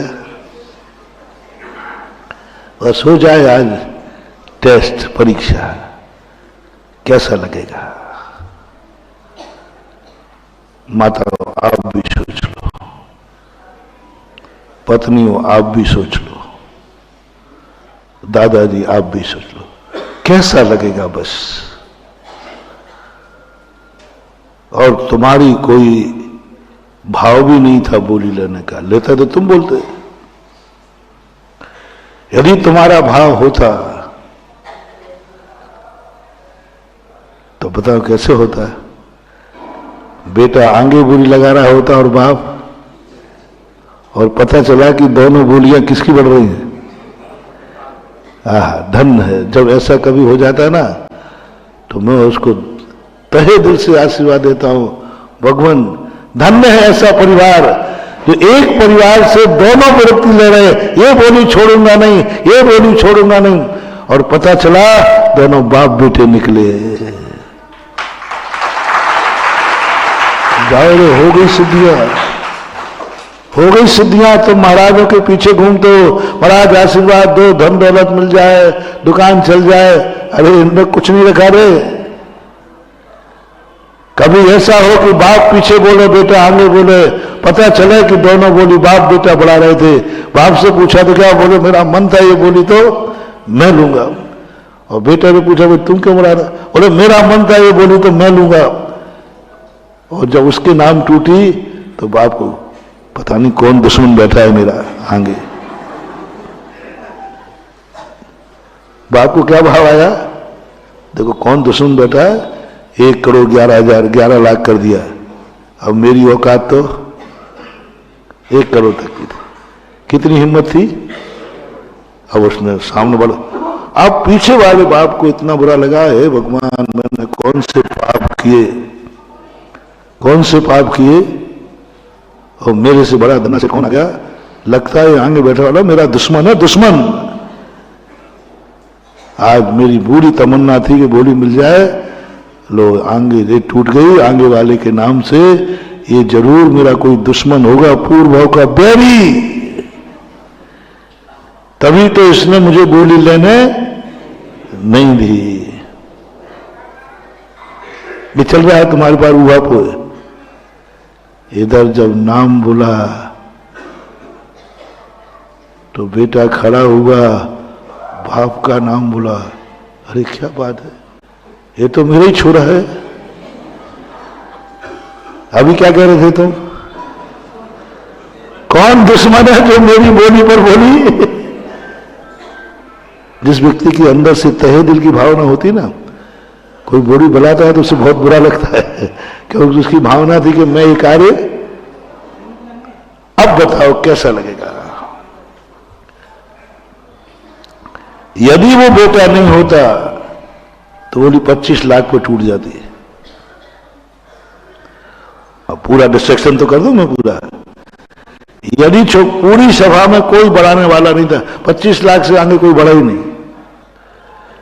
यदि वो छोरा नहीं होता और थोड़ा पापा को फोन लगा लेता, तो थोड़ा पापा से पूछ लेता, थोड़ी सा पूछ लेता, और ये सोच रहा था कहीं पापा आगे पीछे नहीं बैठे हो, तो बोली कितने में मिलती? 25 लाख में। किसके कारण से 75 लगे? जल्दी बोलते जाओ। छोकरे के। और मन को कोसना और पड़ा। अब बोलो तुम्हें कैसा लगेगा? हमने पूरे 17 के पॉइंट ले लिए। अब तुम्हारे बेटे का नाम बोला, 1 करोड़ के नाम की बोली डूबे, और तुम पीछे बैठे रहे। अच्छा ये बढ़ा रहा था मेरा ही छोकरा, इसने लगा दिए 75। गुस्सा आ रहा था कि थोड़े बहुत ऐसा नहीं कि सलाह करके करे। कितना झगड़ा करोगे ये बता दो, झूठ मत बोलना। कितना झगड़ा करोगे, यहां नहीं करोगे तो घर जाके कितना करोगे। मूर्ख मालूम 25 मिनट हो जाती, 25 की बात कौन बोल रहा था, बोले मैं ही बोल रहा था, तो थोड़ा पूछ नहीं सकता था। तो बेटा भी कम नहीं हो, छिपू टोला का है। आप भी तो बाप हो, हम बराबरी के, आप नहीं पूछ सकते थे मेरे से।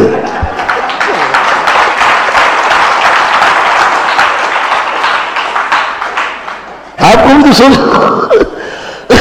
सोचना चाहिए कि मैं आपको बराबरी का हो गया, आपको पूछना था। लो थारी मारी हो गई कि नहीं, तो उन्होंने मेरा पूछा ही नहीं, मैं तेरा बाप हूं।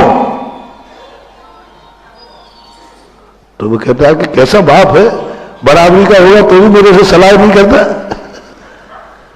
कैसा लगा, ओहो महानुभाव, बहुत ऊंची बात कह रहा हूं, तुरंत परीक्षण कर लेना। कैसा लगा, पूछा नहीं।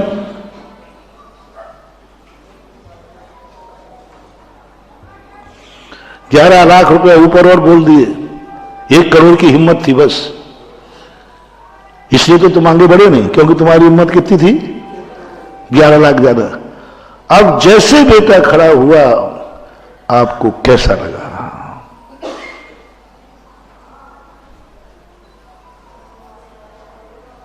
यदि आपको ऐसा भाव आ जाए, ओहो आज मुझे गर्व हुआ, मैं इस बेटे का बाप हूं, और वहां से बिना बुलाए उठकर आए और सबसे पहले बेटे को छाती से लगाए, बेटा अब मैं शांति से मर सकूंगा, क्योंकि बेटे ने बोली लेना मेरे सामने सीख लिया। और धर्म कार्य करते समय बाप बेटे का कोई लिहाजा नहीं, कोई पूछा नहीं, यानी भोली के सामने तो उन्हें बाप को भी भूल गया। बस ऐसा परिणाम यदि तुम्हें आनंद की जहर पत्नी के मन में भाव आ जाए, ओहो मैं ऐसे पति का पत्नी हूं जिसने मेरे से भी नहीं पूछा, जिसने मेरे से भी नहीं पूछा, मुझे भी इशारा नहीं किया, घर से कह के भी नहीं आएगा कि मैं बोली। ओहो धन्य है मेरा जीवन कि मुझे ऐसा पति मिला कि धर्म कार्य करते समय उसने परिवार की भी कोई फिक्र नहीं की। जाओ जाओ, यदि तुम्हें आनंद की लहर आ गई, छाती से लगा लिया, जाओ एक दिन तुम तीर्थंकर के बाप बनोगे, तुम किसी चक्रवर्ती के पिता बनोगे। बेटे को इतना सम्मान बेटे का कि हर्ष से तुम झूम रहे हो। देखा मेरा बेटा धर्म में इतने आगे बढ़ गया, मैं तो 1 पे रुक गया, वो 1 से 11 पर। गर्व होना चाहिए, आनंद की लहर आना चाहिए। जलो मत कि तुम्हारा अपमान हुआ है, कोसो मत कि इसने मेरे से नहीं पूछा है। ये सोचो कितने लोग महानुभाव, महाराज जी ये अच्छी बात तो नहीं है ना, पूछ के करना चाहिए। आप दूसरा महाराज जी देखो, आप घर को बिगाड़ो मत हम लोगों के, बिगड़ता नहीं है। जब भी कोई बाप कहता ना मैं बेटे से पूछ लूं, तो मैं कमेटी से कहता हूं अब जाने ही मत, मिलने वाली नहीं है, ये तो तरीका होता है। और बेटा कहता है मैं पापा से पूछ लूंगा, घर में सलाह कर लूंगा। कुछ नहीं, सलाह की बात का अर्थ वही है, मैं जानता हूं बनियों को, वो दान लेने ही नहीं। मालूम वो कैसे करते हो, तुम किसी लड़की को देखने जाते हो ना, और पसंद नहीं आए तो क्या कह के आते हो, मैं घर जाके जवाब दूंगा। मैंने फैंसी ड्रेस सही की, घर जाके जवाब दूंगा, अर्थ क्या है, यानी ना है। और फिर तुम नहीं कहोगे, फिर बोले साहब आपने कोई जवाब नहीं दिया, तो भी आप मना नहीं करोगे। वो ऐसी बात है कि वो लड़के का मामा नहीं मान रहा है।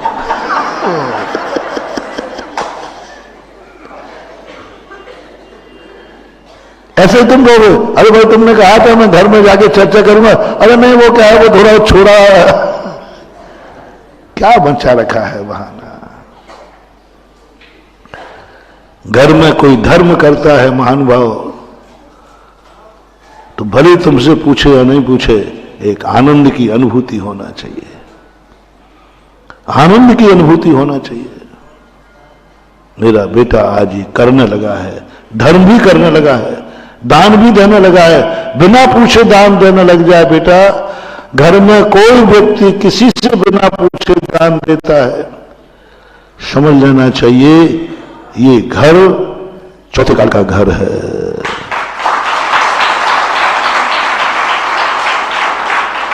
जहां बाप को बेटे का डर नहीं, बेटे को बाप का डर नहीं, ये जैनी का घर है। पत्नी को पति का डर नहीं। आप लोग क्या अहंकार करते हैं? बेटा कहता है मेरे घर में, देखो भाई तेरे पिताजी आज प्रवचन में जा रहे हैं और प्रवचन सुधा सागर का है और इनका प्रवचन ऐसा होगा, आज ही पंचगणक की बोलियां लगना है, तो नियम से एक आध बोली ले लेगा। तो छोकरा कहता है चिंता मत कर, मेरा घर में वो टेलर है कि बाप भी लेने को मेरे से पूछेगा।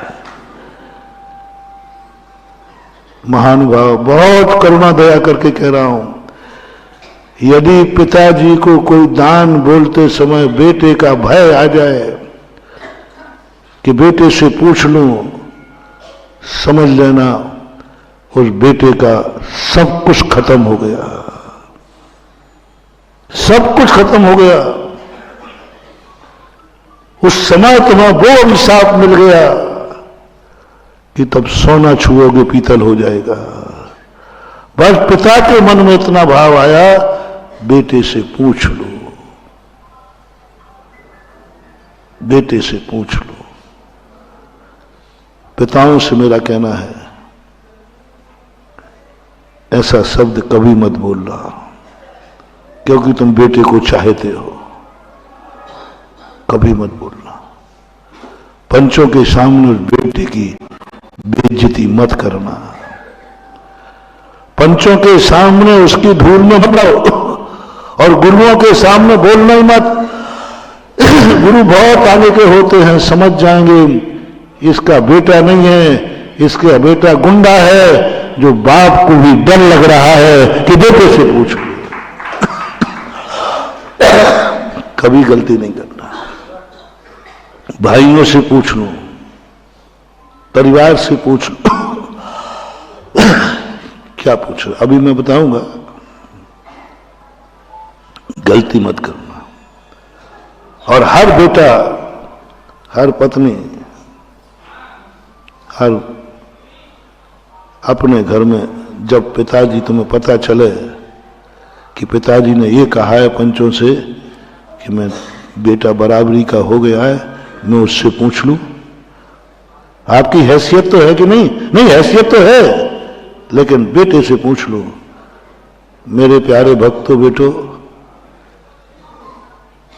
पिताजी को आज ही रिमाइंडर पर ले लेना, पिताजी आप मेरे बाप हैं कि जन्म जन्म के दुश्मन। देखना, आप तो गर्व होगा, देखो बाप मेरी कितनी इज्जत कर रहा है। तुम्हें क्या होगा? बाप मेरी कितनी इज्जत कर रहा है, देखो महाराज के सामने भी मेरा नाम लिया, बेटे से पूछूंगा। बोलो बेटे को कैसा लगा? सबने उसको खूब कहा कि ये कर लो। नहीं नहीं, बेटा बराबरी का, उससे पूछूंगा। ये समाचार तुम बेटे को मिला कि पापा ने सबके सामने ऐसा कहा है, इस समय तुझे कैसा लगेगा बेटा? बताओ, कोई एक बेटा बताओ। तू बता दे बेटा, जो कत्थे कलर की बनियान पहना ना, ये कैसा लगेगा?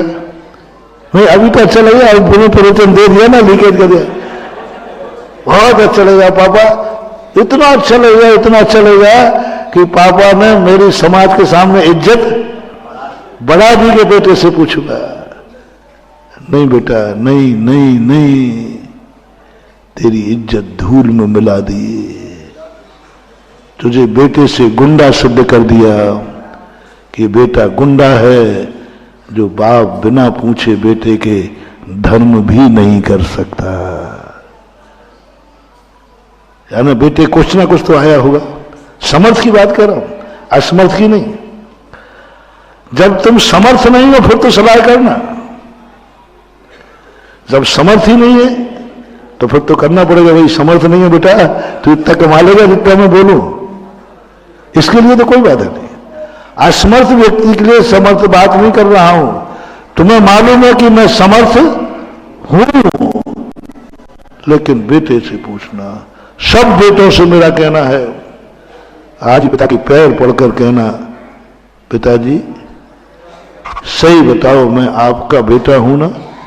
हाथ जोड़ के कहना, सही में हूं ना? बोले बेटा कैसी बात कर रहा है, किसने भड़का दिया तुझे? अभी 25 साल तक तो भड़का नहीं। आज ये कैसे पूछ रहा है कि मैं आपका सही बेटा हूं कि नहीं? नहीं महाराज, पापा जी आज बता दो हूं कि नहीं। हाथ जोड़ के कहना है, अच्छे से ऐसे नहीं दादागिरी से बोलना। तो ऐसा क्यों पूछ रहा है? बोलो बस पापा आप बता दो मैं आपका ओरिजिनल बेटा हूं कि नहीं? बेटा पक्का ओरिजिनल है? तुझे विश्वास नहीं हो तो मम्मी से पूछ, पड़ोसी को सबको मालूम है कि तू मेरा बेटा। और महाराज जी भी जानते हैं, तुझे भी जानते, मुझे भी जानते। नहीं बस पिताजी, बस इतना बता दो कि आपने ये शब्द क्यों कहा कि बेटे से पूछ लो? समर्थ नहीं थे इसलिए कहा या मेरा डर के कारण कहा? अब नहीं भाई, थोड़ा बैठ जाओ। ओ भाई नो, बस बैठ जाओ। पीछे वालों की जितनी तुम चिंता करोगे ना, कल भी और पीछे आएंगे। पीछे वाले को कभी जगह नहीं छोड़ना चाहिए। आगे जो आए उसको इतने हाथ पैर फैला के बैठना चाहिए ऐसे। आगे आए नहीं क्या? फिर आगे आने का मजा क्या रहा? वो पीछे आया, सारी सभा को डिस्टर्ब कर दिया, मेरा प्रवचन ही बदल दिया। उसको तो यहां से बाहर निकाल देना चाहिए। लेट आने वालों को कोई स्थान नहीं, और आगे आने वाले को बड़े आराम से क्यों खिसके पहले आया हूं। मैं बहुत नफरत करता हूं। एक दिन हमने 20 मिनट तक राजस्थान के प्राइम मिनिस्टर को, मुख्यमंत्री को वहीं खड़े किया था। मैंने खड़े रहिए, आप लेट आए हैं, मैं प्रवचन जब खत्म करूं तब आना। दुनिया को पता चलना चाहिए कि ये महाराजा का दरवाजा है जहां राजा भी खड़ा रहता है।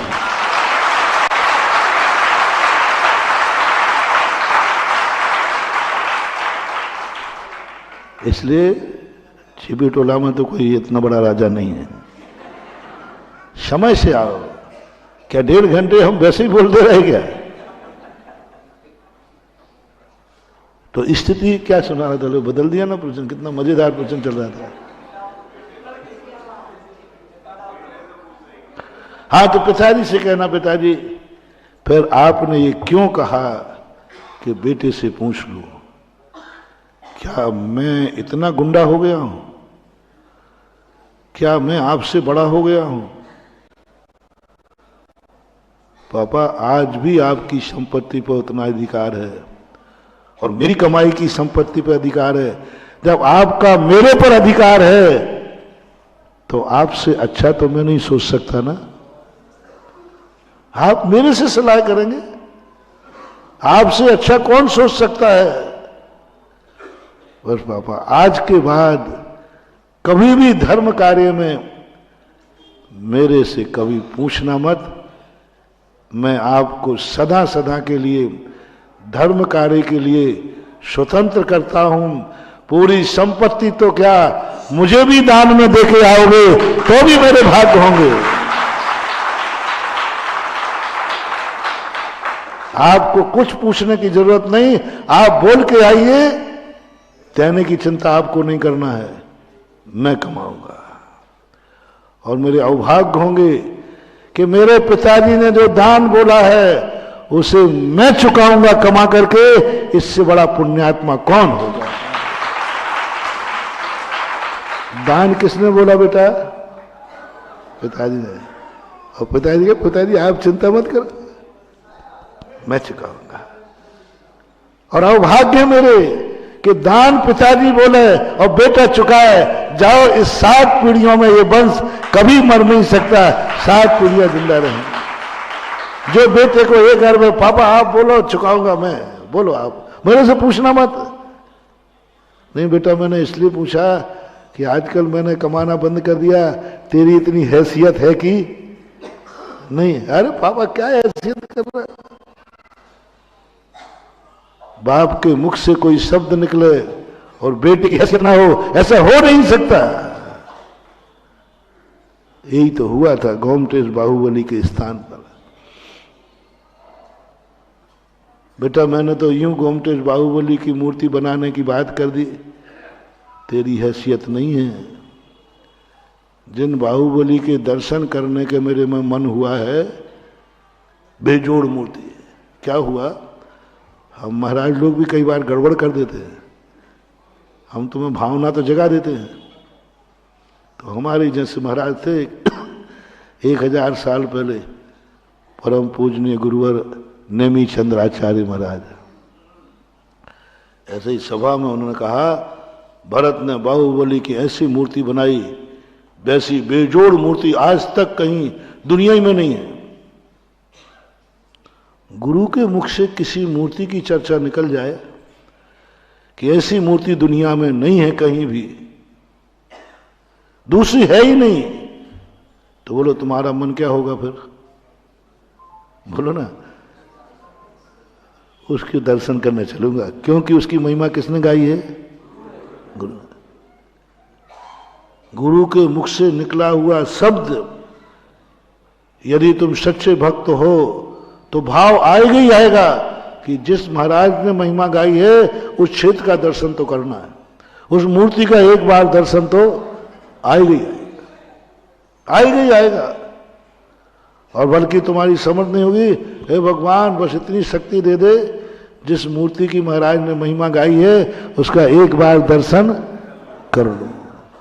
तो नेमी चंद महाराज ने पूज्यवर ने महिमा गा दी। ऐसी बेजोड़ मूर्ति थी, ऐसी बनी।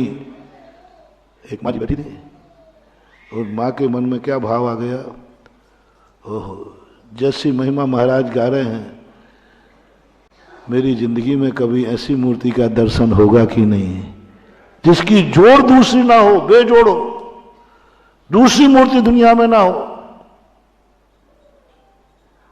बस ये टीस लग गई, और घर जाके बस उसको तो वही घूम रही है, कैसी मूर्ति का दर्शन कब हो, कब हो, कब हो, कब हो। बेटा कहता मम्मी आज तेरा चित्त ठिकाने पे नहीं लग रहा है, कुछ का कुछ कर रही है, मुझे रोटी परोस रही है तो भी मन नहीं लग रहा तेरा, बात क्या है? नहीं नहीं बेटा कुछ नहीं, कुछ नहीं, वो बुढ़ापे का है। नहीं माँ, बेटे के सामने तो कभी माँ विक्षिप्त नहीं होती। मुझे रोटी खिलाते समय तेरा मन स्थिर नहीं है, कोई बात तो है। शामुल राणा थाली सरका दी, बोलो क्या हुआ, मेरे से कोई गलती हुई, मैंने कोई गलती कर दी और तुझे समाचार मिला हो कि मैंने कुछ गलत किया है, कहीं गलत किया हो पहले बताओ। नहीं बेटा तेरे से तो गलती हो ही नहीं सकती। माँ डरो मत, दुनिया में एक ही व्यक्ति तो है जहां कोई डरना नहीं चाहिए। माँ बेटे से डरने लग जाए, समझ लेना बेटे का विनाश है। डरो मत, यदि मैंने गलती की है और हो सकता है मेरे से हो गई हो गलती, मैंने कहीं कुछ गड़बड़ कर दिया हो, खा लिया हो, पी लिया हो, कह दिया हो। नहीं बेटा ऐसी तो मेरी बहू पत्नी ने कुछ कहा होगा, कुछ ना कुछ तो। नहीं नहीं बहू को मत डांटना, वो तो देवी है। तो फिर बात बता, अनशन। मैंने दुनिया के बेटे देखे अपनी इच्छा पूरी कराने के लिए माँ बाप सामने अनशन कर देते हैं। अपनी इच्छा पूरी कराने के लिए लोग अनशन करते, माँ मेरी इच्छा पूरी होना चाहिए। उसका नाम है दुर्योधन। जब जब तुम माँ बाप से अपनी इच्छा पूरी कराने की जिद करो, समझ लेना दुर्योधन जाग गया है।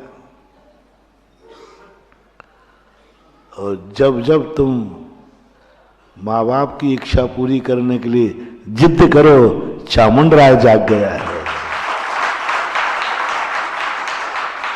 आज तक चामुंडराय ने अपनी मां से अपनी कोई इच्छा करने की जिद नहीं की। बहुत सुंदर चित्रण है। मां से कहता जरूर था, मां ने कहते नहीं बेटा ये इच्छा अच्छी नहीं है, वो तुरंत छोड़ देता था।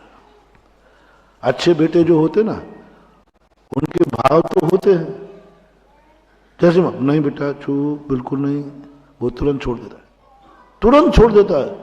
मां ने मना कर दिया।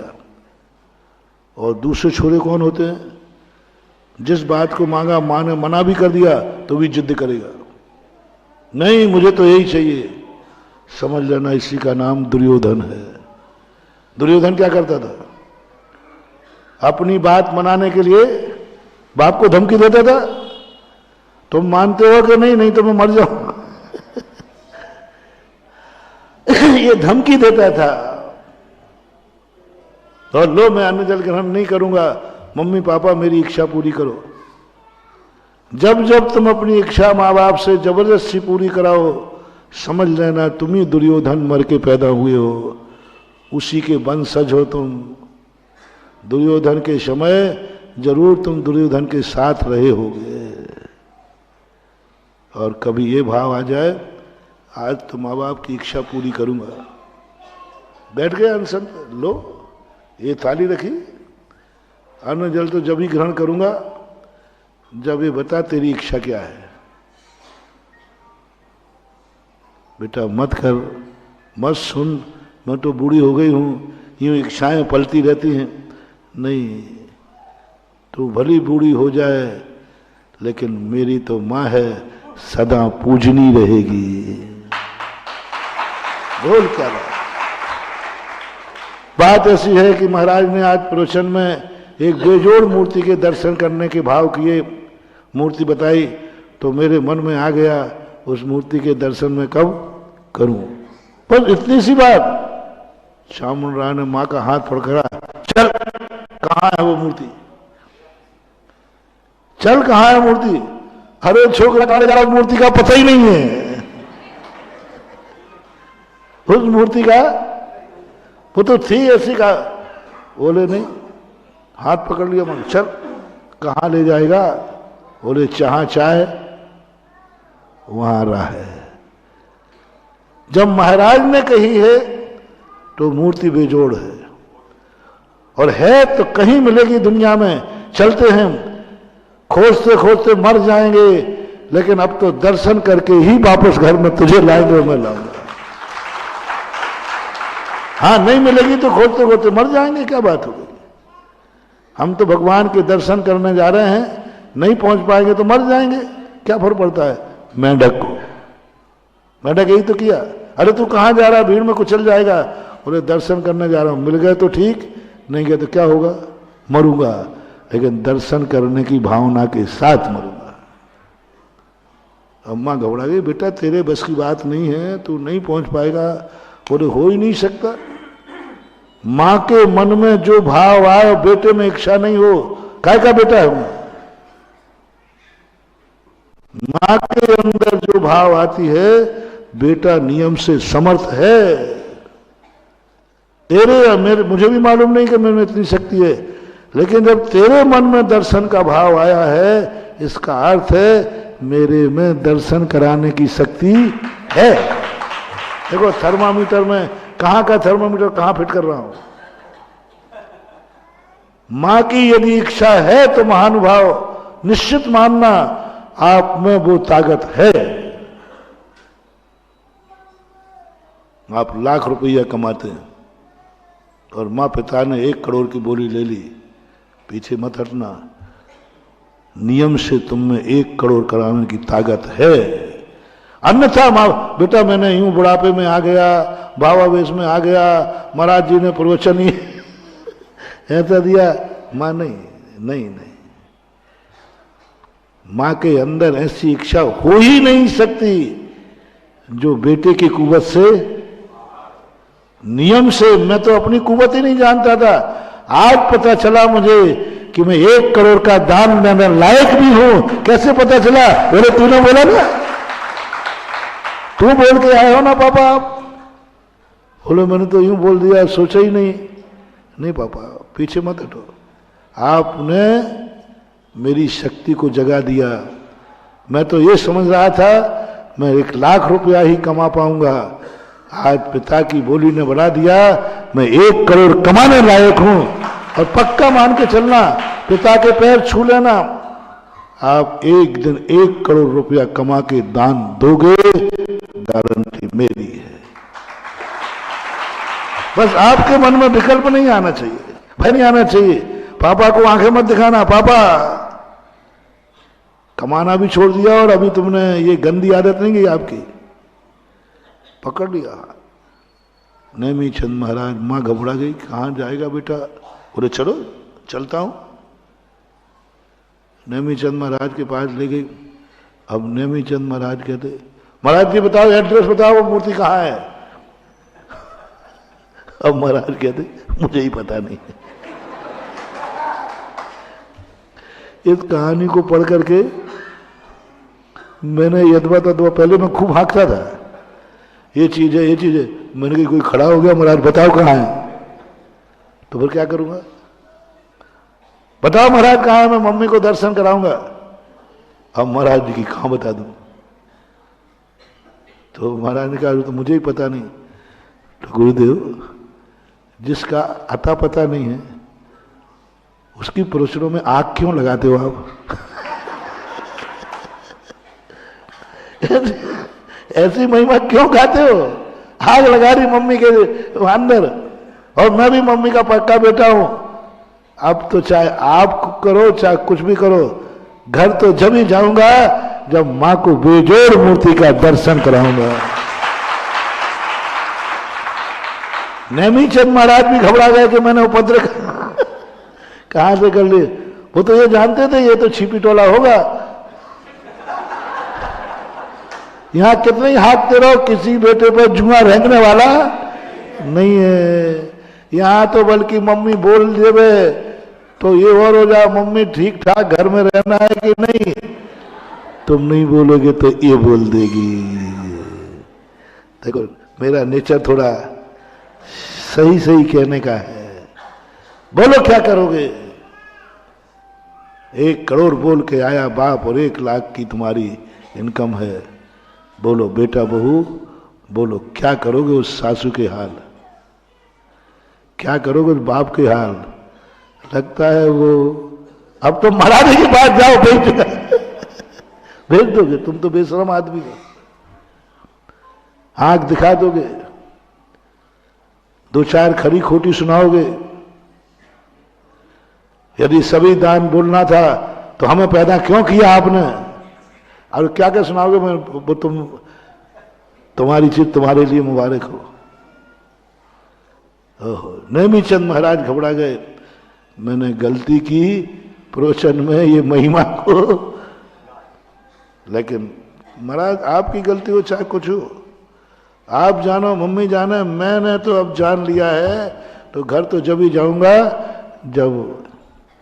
महाराज ने कहा ठीक बैठो भाई, कल सुबह जाना, आज का मूड ठीक नहीं है। ठीक कल चला जाऊंगा। वहीं रुक गए। रात में महाराज टेंशन में कि मुझे क्या पता सभा में ऐसे भक्त लोग बैठे हैं।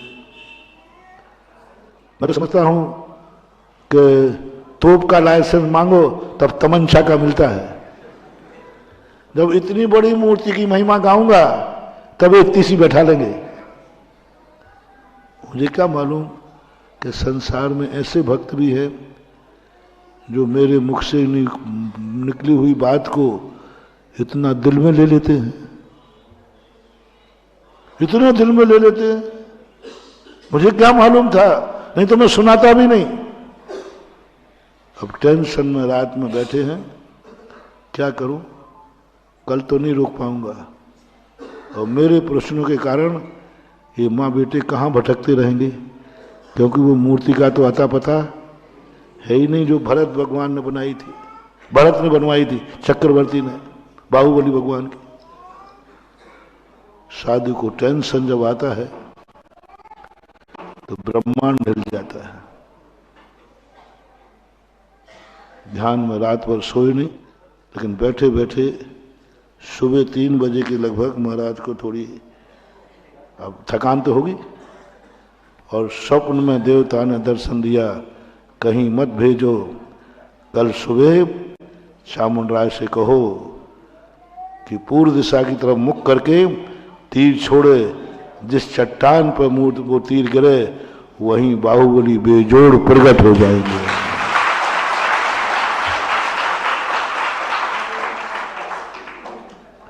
आगे की कहानी आप सबको मालूम है।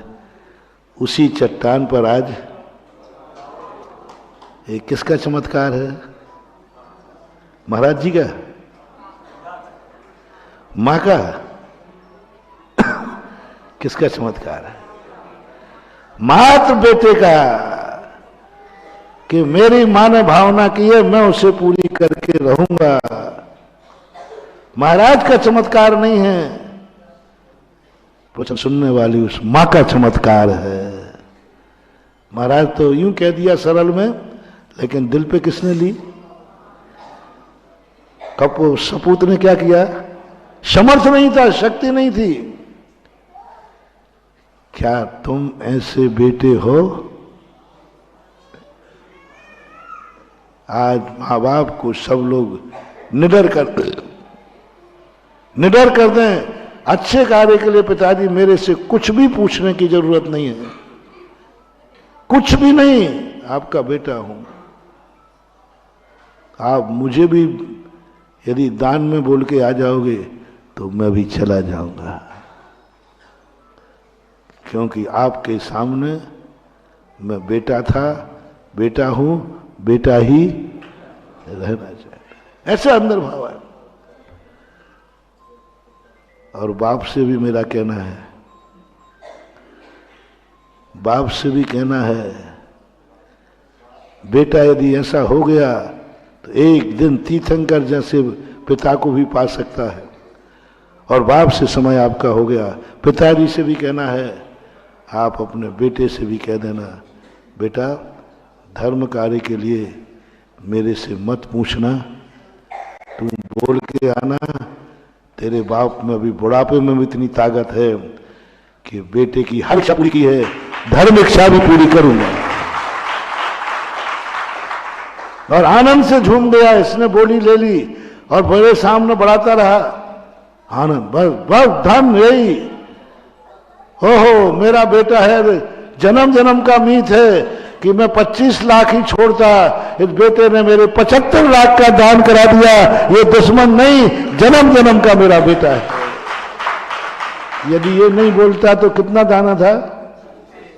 25 लाख। बेटे की बदौलत कितना चला गया? तो अच्छा हुआ कि बुरा हुआ? अंदर की बदौलत नहीं, अंदर की। इसकी बदौलत है कि आज जो 25 लाख का दान होना था, बेटे की बदौलत 75 का जाना है। ये है खुशियों के दिन। और ऐसी खुशियां जो मनाता है, ये लोग बनते हैं तीर्थंकर के माता पिता, जो बेटे को इतना छूट दे देते हैं। इतना ही समय आपका आज, इतना ही। सब लोग घर में होमवर्क दिया है, हर बेटा आज पैर छुएगा पापा के, और हर पापा बेटे को आशीर्वाद देगा। किसकी? धर्म कार्य की छूट करने की। और गर्व करोगे महावीर भगवान की जय। एक साथ सुधा